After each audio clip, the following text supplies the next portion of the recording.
Existe una categoría de seres humanos cuya trayectoria vital sigue un patrón distintivo y perturbador. Son aquellos que desde su primer aliento han sido marcados como objetivos del sistema. Su existencia no es un accidente biológico, sino el resultado de una selección metafísica destinada a probar los límites de la resistencia consciente. Estos individuos presentan desde la infancia una sensibilidad exacerbada que los convierte en blanco fácil para los mecanismos de control. Su capacidad para percibir las fisuras de la realidad simulada los señala inmediatamente ante los guardianes del sistema. La Matrix no tolera anomalías y estos seres representan la anomalía por excelencia. El desarrollo de estos niños sigue un guión previsible. Son los que cuestionan a sus profesores, los que se resisten a los dogmas religiosos, los que detectan las incongruencias en el discurso social.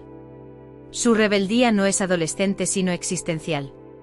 Mientras sus compañeros se adaptan al molde, ellos chocan contra los barrotes invisibles de la prisión. La adolescencia se convierte en su primer campo de batalla consciente.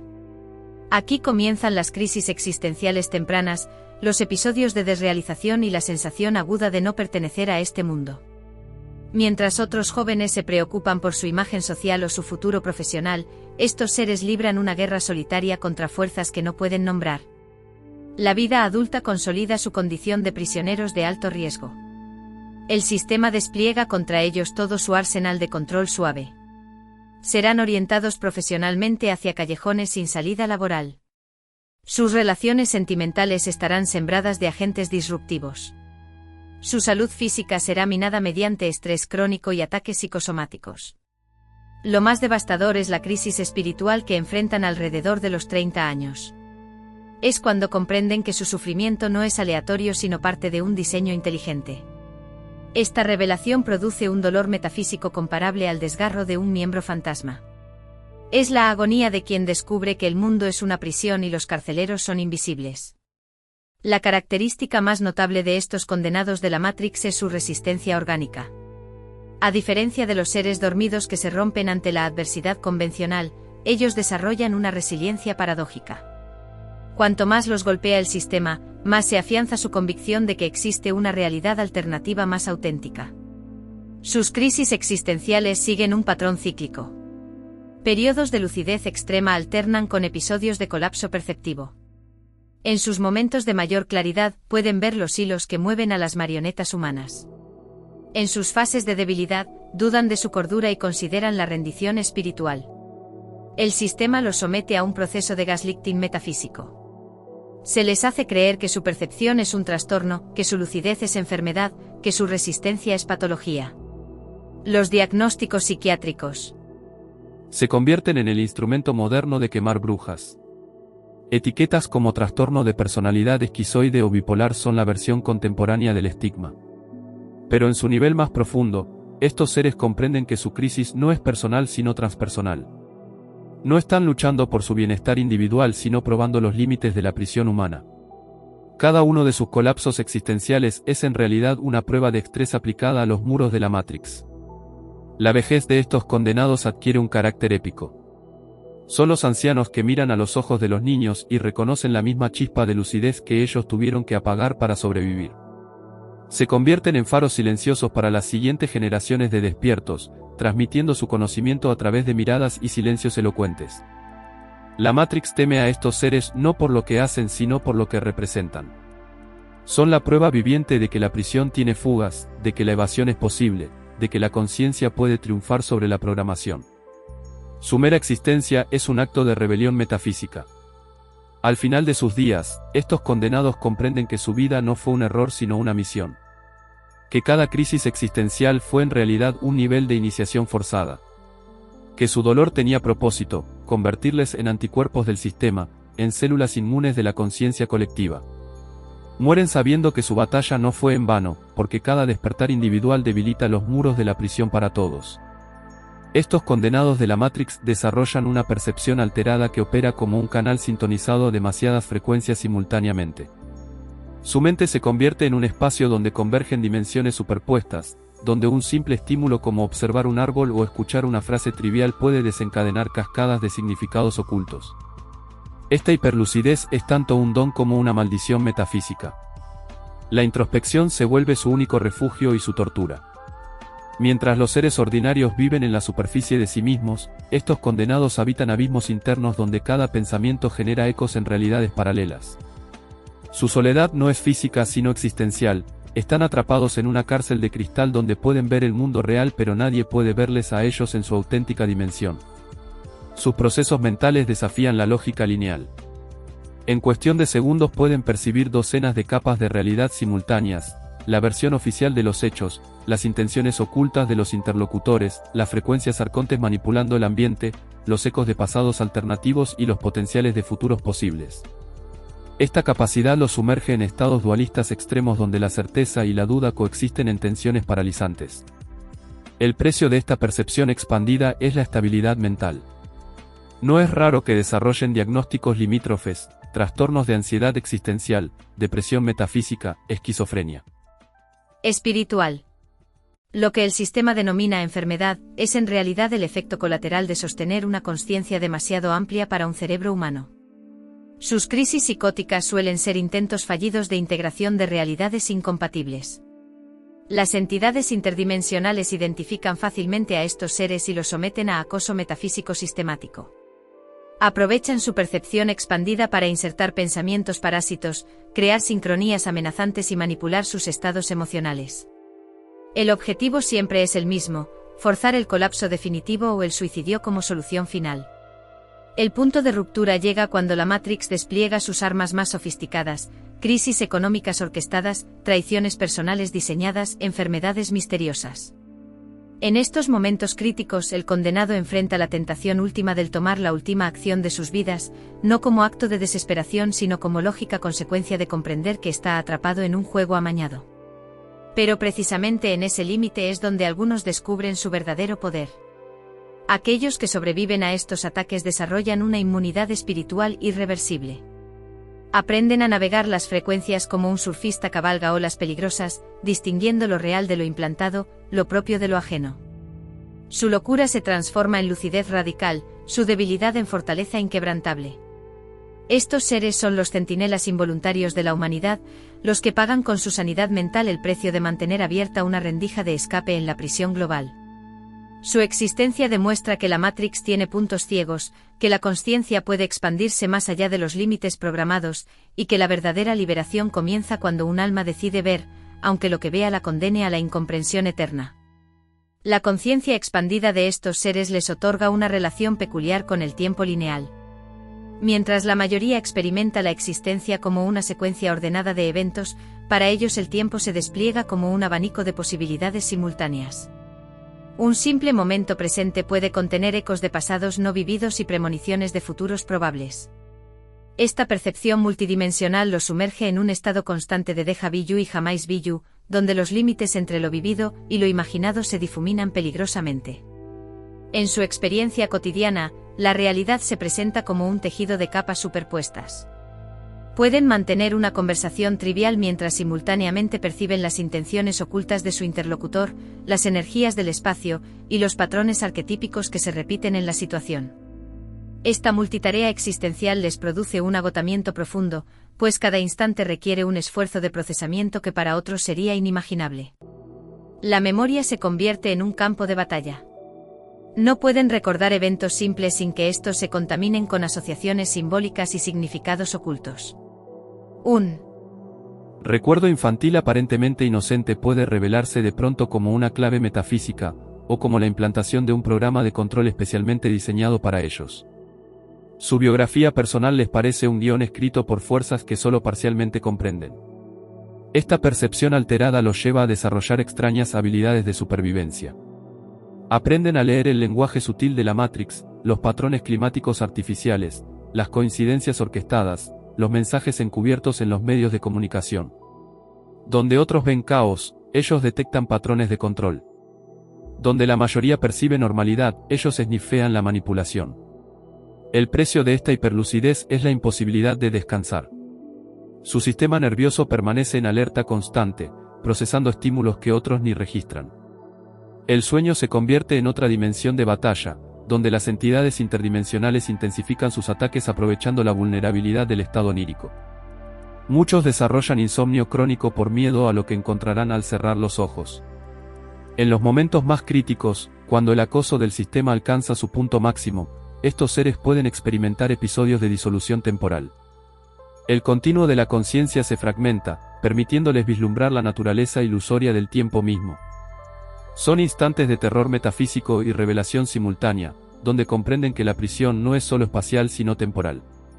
Paradójicamente, es esta misma percepción alterada la que eventualmente puede convertirse en su herramienta de liberación. Aprenden a navegar entre las frecuencias como un director de orquesta dirige múltiples instrumentos. Descubren que pueden sintonizar voluntariamente su conciencia a realidades más armónicas, usando su capacidad natural como radio multidimensional que puede elegir su emisora. Al final, su mayor logro es transformar su maldición en don. Lo que comenzó como una aflicción impuesta por el sistema termina convirtiéndose en el pasaporte hacia su libertad. Porque quien puede ver las barreras de la prisión está ya en camino de encontrar la salida. Para estos seres de percepción expandida, la nostalgia no es un simple recuerdo emotivo, sino una auténtica puerta dimensional hacia realidades alternativas. Cada memoria cargada de significado se convierte en un punto de acceso a líneas temporales paralelas donde existen versiones no realizadas de su existencia. Esta nostalgia interdimensional opera en múltiples niveles. En su forma más básica, se manifiesta como una añoranza profunda por lugares que nunca visitaron, personas que nunca conocieron, o épocas históricas que no vivieron. Este anhelo no es imaginario, sino el eco de experiencias auténticas vividas en realidades cuánticas alternativas o en existencias anteriores fuera del ciclo actual de encarnación. Los detonantes de estos estados son a menudo insignificantes para otros, el aroma de una flor específica, una progresión musical particular, la textura de un material. Pero para ellos, estos estímulos activan cascadas de memoria acásica que transportan fragmentos completos de realidades alternas a su conciencia presente. El resultado es una mezcla vertiginosa de alegría y dolor, pues acceden a momentos de autenticidad perdida mientras chocan con la crudeza de su realidad actual. Esta capacidad los convierte en arqueólogos de lo nunca ocurrido. Pueden reconstruir amores que quedaron en el plano potencial, carreras que fueron saboteadas por interferencias del sistema, o momentos de genuina conexión espiritual que la Matrix les arrebató. Esta nostalgia no es pasiva, sino una fuerza activa que les permite mapear los puntos donde su línea temporal fue manipulada. El sistema reconoce el peligro de esta habilidad y despliega contrameasures específicos. Genera falsas nostalgias mediante implantación de memorias artificiales, crea señuelos emocionales que conducen a callejones sin salida existenciales, o satura sus sentidos con estímulos diseñados para confundir sus navegaciones interdimensionales. Los episodios más intensos de nostalgia interdimensional ocurren durante estados liminares, al despertar, en la frontera del sueño, durante meditaciones profundas o en momentos de crisis existencial.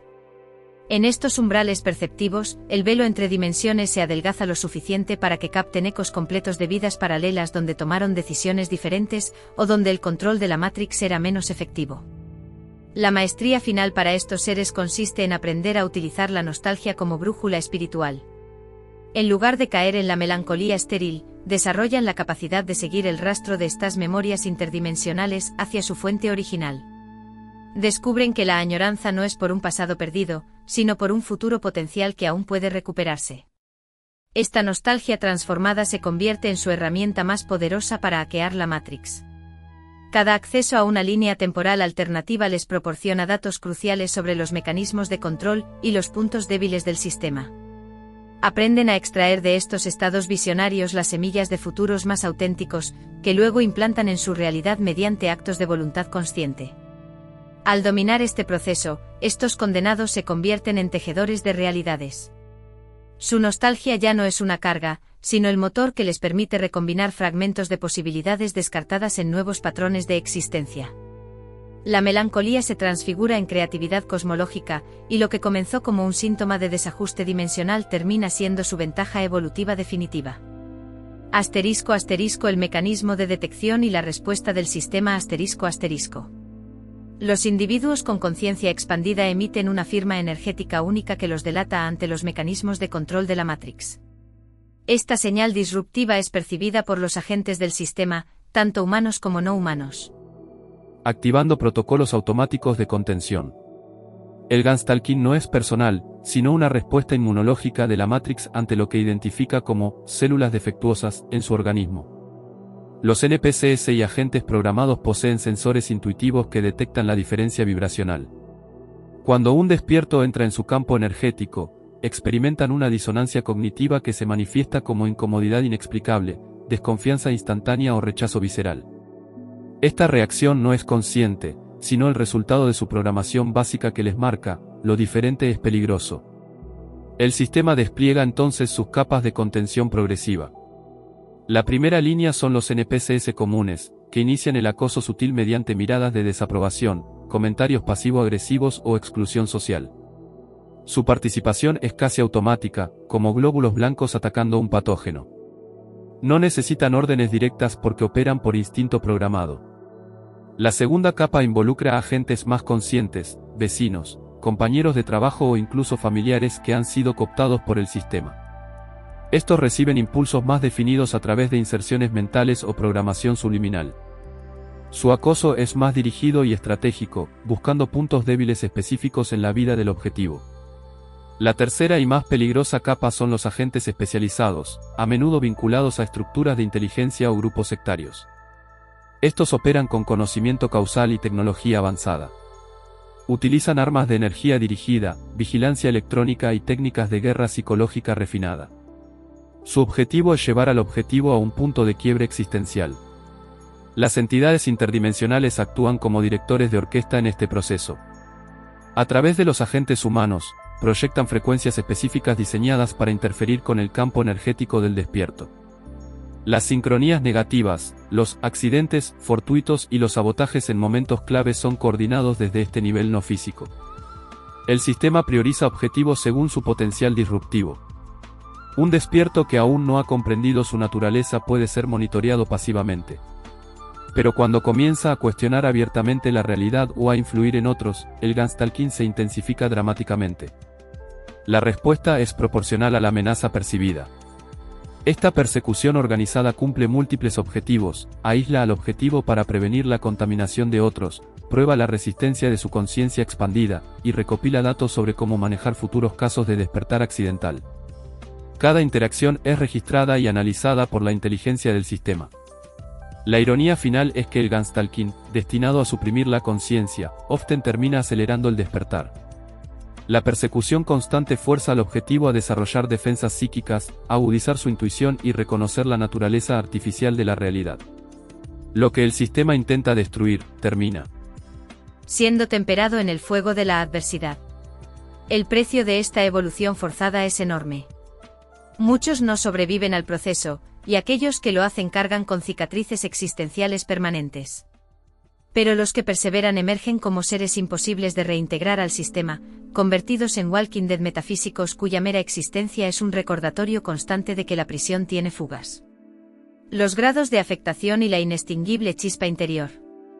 La experiencia de ser objetivo del sistema presenta distintos niveles de intensidad, creando un espectro de afectación que va desde la percepción sutil hasta la persecución descarnada. No todos los marcados por la Matrix desarrollan los mismos síntomas ni enfrentan idéntico grado de acoso. Esta gradación depende de múltiples factores, incluyendo la misión espiritual del individuo, su resistencia innata y el potencial disruptivo que represente para el control establecido. En el nivel más básico están aquellos que experimentan lo que podríamos llamar conciencia marginal. Perciben las irregularidades del sistema, intuyen las manipulaciones, pero logran mantener un funcionamiento social aceptable. Su sufrimiento se manifiesta como un malestar existencial difuso, una sensación de no encajar completamente sin poder identificar por qué. Estos individuos suelen ser vigilados pero rara vez acosados abiertamente, pues el sistema los considera de bajo riesgo. El segundo escalón incluye a quienes han desarrollado una percepción aguda de la manipulación Matrix. Aquí comienza el ganstalking leve, miradas persistentes, pequeños sabotajes cotidianos, interferencias en sus proyectos vitales. Estos objetivos experimentan periodos de lucidez alternados con fases de confusión, llevando una existencia bifurcada donde deben simultáneamente participar en la realidad convencional mientras gestionan su conocimiento oculto. Su salud mental muestra cicatrices visibles, ansiedad generalizada, episodios depresivos, insomnio recurrente. El tercer y más crítico nivel corresponde a los blancos prioritarios del sistema. Son individuos cuya conciencia expandida representa una amenaza directa para los mecanismos de control. Reciben el ataque completo de la maquinaria Matrix, ganstalking intenso, sabotaje sistemático de relaciones y proyectos, acoso electrónico y psicológico profesional. Es aquí donde encontramos a aquellos para quienes la vida se ha convertido en una pesadilla de la que no pueden despertar. Estos últimos casos presentan las afectaciones más severas. Su realidad se ha fracturado hasta el punto donde ningún día amanece sin el peso abrumador de la persecución. El simple acto de despertar conlleva una descarga inmediata de angustia existencial, como si la conciencia de su condición se reactivara cada mañana con redoblada intensidad. Desarrollan trastornos complejos, síndrome de estrés postraumático severo, despersonalización crónica, ataques de pánico ante estímulos cotidianos. Lo extraordinario es que incluso en estos casos extremos, sometidos a los ataques más feroces del sistema y sus entidades interdimensionales, algunos mantienen intacta esa chispa divina que llamamos Cristo interno. Esta presencia interior no se manifiesta como beatitud o paz, sino como una tenacidad indestructible, una obstinación metafísica que se niega a claudicar aunque la mente consciente esté al borde del colapso. Estos seres son la prueba viviente de que la esencia espiritual trasciende los daños psicológicos y las afectaciones mentales. Su conexión con lo divino no depende de su estado emocional o su salud mental, sino que opera en un plano más profundo, como un núcleo indestructible que el sistema no puede alcanzar ni contaminar. Aunque su personalidad consciente pueda estar gravemente dañada, aunque su vida exterior sea un caos, este centro sagrado permanece incólume. El sistema reconoce esta chispa y la teme por encima de todo. Por eso intensifica sus ataques contra estos individuos, buscando romper el último bastión de su resistencia. Pero la paradoja es que cuanto más golpea, más se purifica y fortalece esta esencia interior. El dolor extremo termina siendo el crisol donde se forja la auténtica libertad espiritual. Estos guerreros espirituales, marcados a fuego por la Matrix pero invictos en su núcleo esencial, se convierten en faros inconscientes para otros que transitan caminos similares. Sin proponérselo, su mera existencia demuestra que hay algo en el ser humano que es indestructible, algo que ni las peores maquinaciones del sistema pueden tocar. Son la prueba viviente de que la chispa divina sobrevive a todos los intentos de extinción. ***, la geografía oculta del apoyo espiritual ***. Estos seres que navegan los abismos de la persecución Matrix no están tan solos como aparenta su realidad inmediata. Existen corredores energéticos y flujos de conciencia superior que, aunque invisibles para los sentidos ordinarios, operan como sistemas de soporte para quienes han sido marcados como objetivos del sistema. Estas formas de ayuda no responden a peticiones formales ni a rituales externos, sino que se activan por resonancia vibratoria con la integridad interior del individuo. La primera y más poderosa fuente de asistencia emana de lo que las tradiciones místicas llamaban la ley escrita en el corazón. Como Jesús señaló en el Evangelio de Tomás, si sacas lo que hay dentro de ti, lo que saques te salvará. Esta referencia gnóstica apunta a la verdad esencial: la salvación ya está implantada en el diseño original de la conciencia humana. El sistema puede distorsionar, obstruir y atacar, pero nunca extraer completamente esta semilla divina. Estos flujos de apoyo operan mediante sincronicidades positivas que contrarrestan las manipulaciones Matrix. Mientras el sistema genera coincidencias adversas, estas energías de contrapeso abren brechas inesperadas en la realidad artificial, encuentros fortuitos con aliados genuinos. Acceso a información crucial en momentos precisos, pequeños milagros logísticos que permiten la supervivencia cuando todo parece perdido. La ayuda se manifiesta también a través de lo que podríamos denominar ecos de futuro. Estos individuos pueden recibir visiones fragmentarias de líneas temporales donde han triunfado sobre el sistema, o donde la humanidad ha superado la opresión Matrix. Estas percepciones actúan como inyecciones de esperanza metafísica, demostrando que el statu quo opresivo no es permanente ni invencible. Existe además lo que las tradiciones chamánicas llamarían espíritus de lugar, conciencias no humanas vinculadas a territorios específicos que ofrecen refugio energético a los perseguidos. Estos nodos de energía terrestre proporcionan oasis temporales donde el acoso del sistema se atenúa, permitiendo la recuperación de fuerzas antes de reanudar la lucha. La ayuda más significativa, sin embargo, sigue siendo la que nace del propio Cristo interno. Como está escrito en el Evangelio de Felipe, la verdad no llegó al mundo desnuda, sino que vino en tipos y imágenes. La chispa divina dentro de cada perseguido genera sus propias defensas, intuiciones que anticipan ataques, sueños reveladores que desenmascaran estrategias del sistema, y una resiliencia que excede lo humanamente explicable.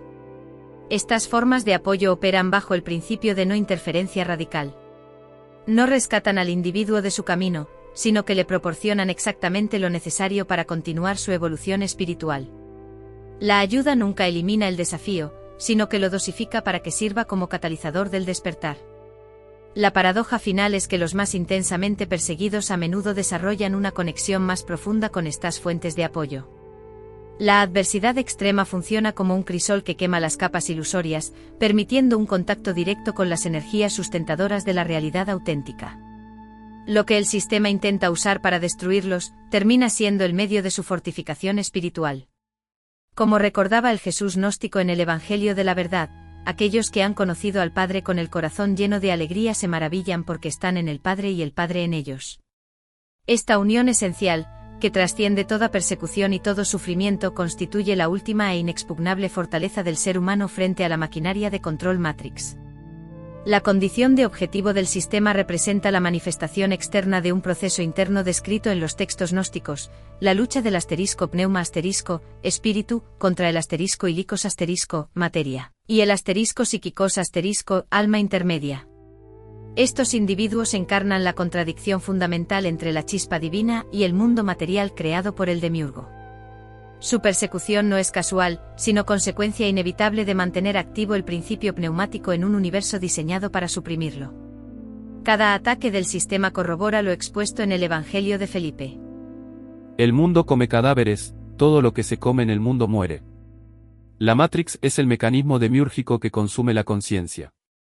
La resistencia que han demostrado estos seres coincide con el camino del monogenes el unigénito, descrito en el Evangelio de la Verdad. Aquellos que han conocido al Padre con el corazón lleno de alegría se maravillan porque están en el Padre y el Padre en ellos.